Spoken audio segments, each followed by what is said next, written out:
Hey, what's up? Hello, and welcome to another episode of The Philo Step. My name is Carl Bakal. This is my co-host, Nico Rocha, as always. Nico, how are you doing? Doing great, bro. I'm just glad the NBA games are back since the All-Star game was just a blip in the radar, right? Like, oh, it's already done. Oh, good, good. I think it's the lowest that All-Star game was garnered when it comes to viewers. I think it's just 4 million viewers, 4.3. I think the lowest. Was it? Yeah, I think it's one It of was the that low. bad, ba? If it's not the lowest, it's one of the if it's not the lowest, it's one of the lowest. So, somebody made an article regarding it. So, I mean, that would make sense because, the games were disappointing. It was a good format, but yeah, it there's was a lot of ruined by ads as ads. well. There Yeah. was a lot of ads as well. I think more than 2 hours, and the actual gameplay was 37. And then they were Yeah. taking breaks in between. I think Kevin Hart's segment during that time also was more than the actual gameplay. So that's all you need to know for what they did with the All Star game this year. Oh yeah. Oh yeah. It was an unnecessary thing. It would have been good, but at the same time, we're happy that the NBA is finally back. By finally back, we mean we're back to the regular season. So we're gonna get to see who's going to make a push for the playoffs and potentially make a run for the title. And on that note, for today's episode, we're gonna be talking about the Los Angeles Lakers and should we be buying the hype after they destroyed the Nuggets yesterday, or yes, yesterday in Philippine time. Me and here's the thing. Here's the thing with that game. I took some notes while I was watching it yesterday. I watched the whole Okay. game. I had to like just take notes about it. And there was a point, I think it was around the third quarter. I think it was the start of the third, where like the Nuggets were like down bad. Down they were like down what was the score? I think it was like down 14 points at one point, if I remember Yeah, correctly. I cannot imagine the Nuggets being down to the Lakers considering that the Lakers have lost, I think, 13 of the last 14 against Yeah. Denver. With that one win, Yeah. I believe in the playoffs. Remember, they were able to get one, but then they're really their I kryptonite. I mean, the Nuggets, they really have a hard time against them. Yeah, for some reason they do. And going into it, like a lot of people are counting out the Lakers. And it would have made sense. Because you know how much the Nuggets dominate the Lakers. You expect it to be a blowout, but in favor of the Nuggets, you're not expecting the Lakers to put up 123, 124 points And then the and win Nuggets by are only at 23. 100.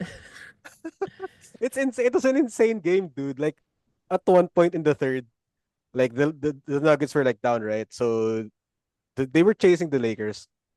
They went on an 8-0 run to start the third quarter. And this Mhm. I thought, oh, we're gonna have a close game to close this one out. And then almost a minute or a minute and a half later, the Los Angeles Lakers go on a 10-0 run. So it just The essentially Nuggets never erases got close. what the Nuggets did, right? They Yeah, never dude, got and they close never after that. got It's like, close ooh. after that. It's so weird. Like they had the energy. Like you could see the Nuggets, they wanted to keep going after it. They wanted to keep going. But then there was something about the Lakers energy in that game. And it's not saying energy like in the usual, oh, it's just a vibe or anything. But you can see that something was off for the Nuggets. And then the Lakers were just it was just clicking for them. Like the defense was going. Gabe Vincent made the three. I remember seeing that one very, very clearly. And then you have DFS and Rui, and to a point even LeBron double teaming or triple teaming Jokic in the paint. So there's something new to these Lakers, but they're still the same personnel essentially. They just removed Anthony Davis and replaced him with Luka, which as we talked about, it was a big addition for them.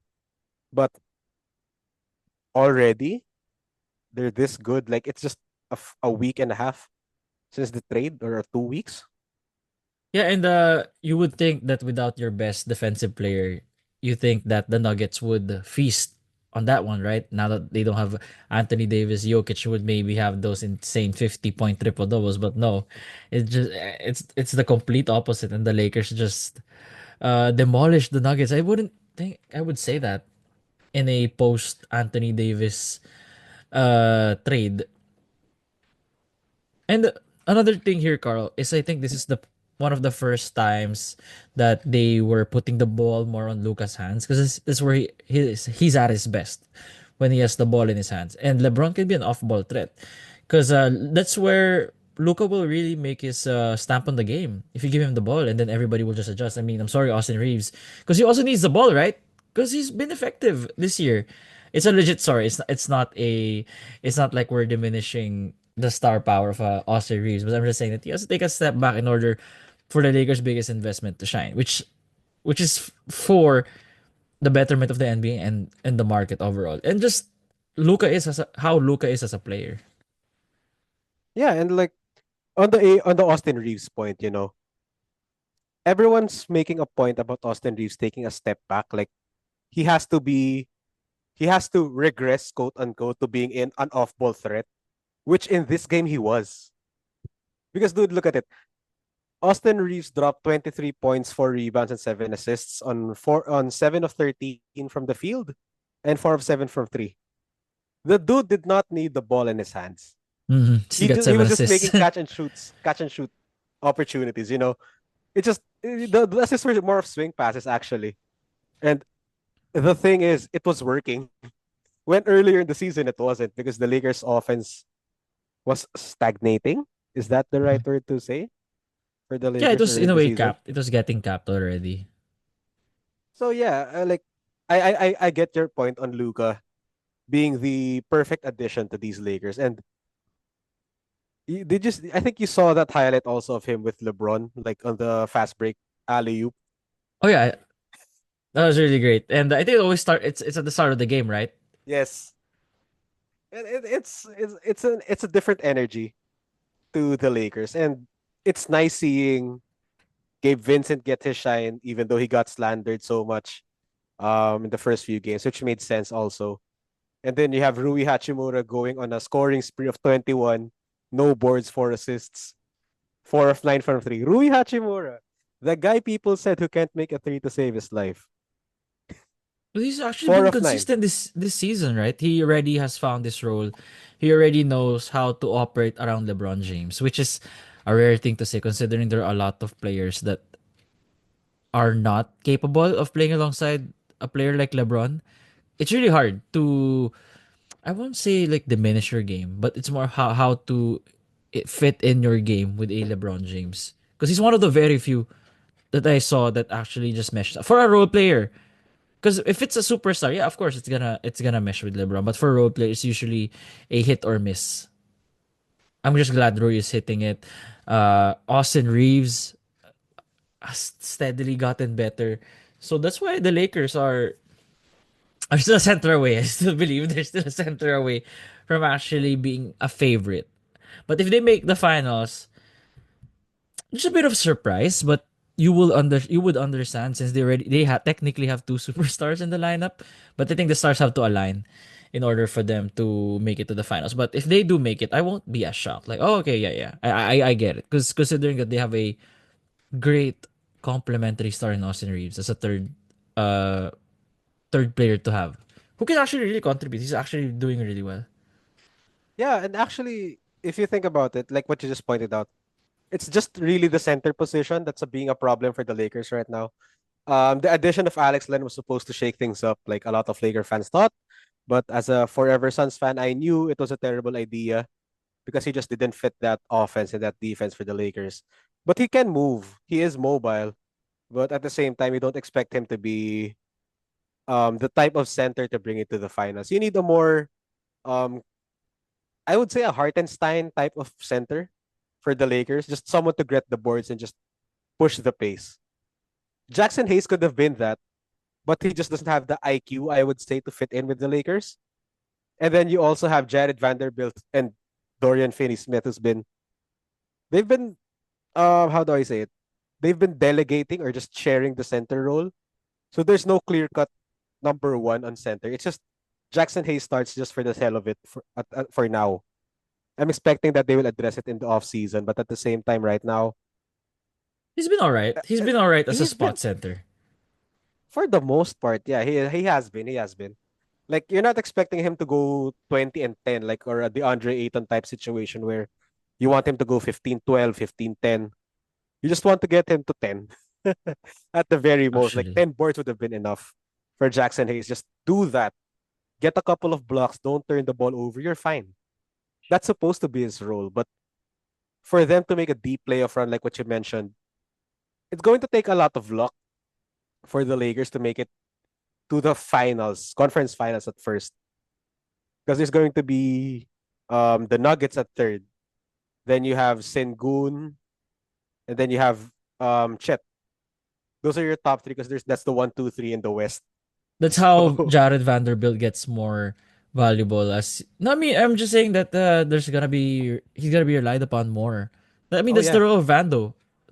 He's gonna be put on Chet most likely if he's not in foul trouble. I think he was in foul trouble against the game in that Nuggets game. Remember, I think he had 5 fouls. So I was like, why is he only playing for 8 minutes? And I was like, oh, okay, that makes sense. Yeah, and it's going to be a hard thing for Vando, you know. He's going to have to how do I say it? He played 6 minutes, if I remember, 6 or 7, and At then least, five no, no, fouls. no. I get Oh yeah, it. 6 minutes, 6 minutes, not eight. Was it six? 6 minutes. Oh yeah, that's Even about that six, more. yeah. And then five fouls. That's a foul a minute. That's efficient basketball, or some would say is Greg Popovich basketball. Was it Jokic that earned those fouls? That got Vando those fouls, or I don't remember. I don't remember how Vando got those fouls.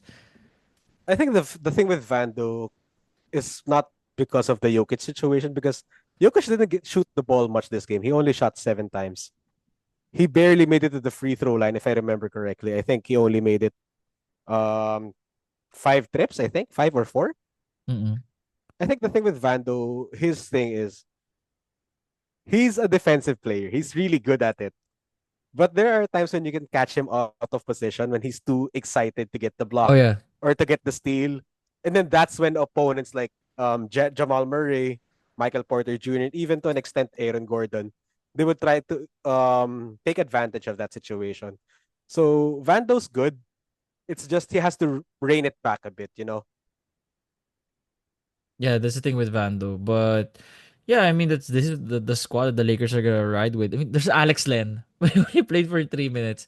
For sure that he has to learn the system and everything before they actually immerse him to the starting lineup.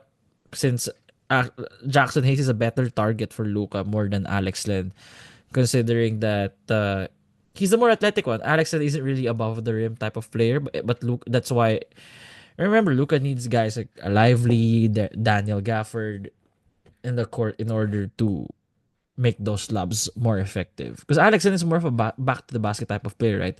Or a guy that will Yeah. get you those tip ins, those offensive Yeah. boards. He's more of a he would say I would say he's the perfect off the bench candidate. That's his best role. Like it works best for him. It worked for him in Sacramento when he was with the Yeah, team for a while. yeah, oh yeah, I remember. Did LeBron dunk on him? At this point, I'm inclined to say yes, only because it's LeBron and he's been dunking on everyone for like 20 years now. Yeah, if I think we have so. someone in the comments, hopefully they could help us out there. But yeah, so I remember Alex and like, why do I remember Alex and getting posterized by LeBron? I think it was Cleveland LeBron and then it was Alex Len in Phoenix, I think. I think it was that early. So 2016, 2015, or even Uh, 17. I think we have to double check Yeah, that we have one. to double check on that. That's a Oh, hard by the stat way, to Carl, try take before track like of. we cap Yo, this off, like I saw this on Reddit that the Lakers versus Nuggets was probably the most career triple doubles on the court ever. It had really? Westbrook number one with 202, Makes sense. Jokic with third, 156, LeBron fifth with 122, and Luka seventh with 80. So there's a lot. This is That's the most career triple doubles on the court ever at the same time. that's So just a actually little interesting. trivia. Just a little That's actually trivia. interesting. That's cool. Like, damn, that's a lot of production between those five guys. Or four. Mm-hmm. It's So Westbrook, Jokic, that's LeBron. that's the trivia for the Luka. day. Damn. Ang daming stats, bro. That's a lot. Yeah, it's a lot. A lot of triple doubles for 500 plus. That's actually cool. And that's trivia of the night. What? That's trivia of the day. That's the podcast. That's the podcast. So yeah, it's a little short for today, guys, only Hmm. because the NBA kind of sucked the past week. All Star weekend was depressing. It was And it just supposed to be restarted as fun. well. In a way, where it's you know how they in a way the NBA does like this is the second half of the season. Yeah, It's like two tail. It's like two different sides of a coin. When you talk about the NBA regular season, there's a pre All Star break and post All Star break. They always have that stuff. Oh, post All Star break, this guy has average blah blah blah. So I hope the Warriors make a push, and I hope your Suns make a push, let's and hope so. then let's see how our podcast would be if they ever have to face for the 7 and 8 seed. Because I think the Warriors can reach the 7 and 8 I think they would make it, both of them. with a Make it to Jimmy the play-in at Butler. the very most. Mm-mm. Mm. So yeah, it's the NBA. It's the second half of the season. We're here. Um, yeah, let's expect a lot of good things. It's about to get heated up even more. Your favorite teams, take note of them. Favorite players, watch out. Somebody's gonna be fighting on the court in the next few weeks because it's about to be the fight for a playoff spot in the East and the Western conferences of the NBA. So for today's episode, that is it. My name is Carbo Bakal, My name is Nico Rocha. and that is the Philo Step episode. See you Bye, guys. guys. Peace.